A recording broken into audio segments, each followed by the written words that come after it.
Eat One a White One serial kita kan, series kita setiap hari. Saya Kawita Daf from Osana Beauty.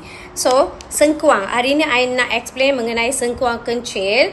Sengkuang ini memang you're underestimate, tapi sebenarnya sangat bagus untuk kulit orang yang ada masalah kulit. Tahu tak kenapa? Sebab tinggi dengan mineral dan bantu untuk sejukkan badan kita secara semula jadi, dan rendah dengan calories dan tak ada bahan chemical apa-apalah.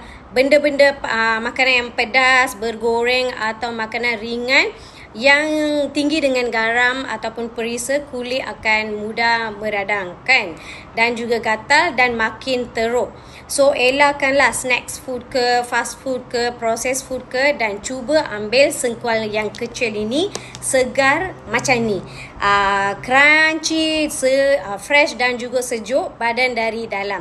Dan untuk penjagaan luar, gunalah sabun arutan pacar yang dibuat daripada daun busuk ataupun boleh katakanlah daun garuda.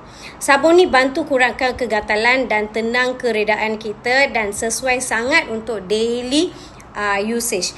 Kulit sihat dalam dan juga luar. Kena jaga tau. So, saya letak aloe berry dekat sini. So, siapa nak dapatkan everyday tips, jangan lupa saya punya follow saya punya profile Osana Beauty. Thank you.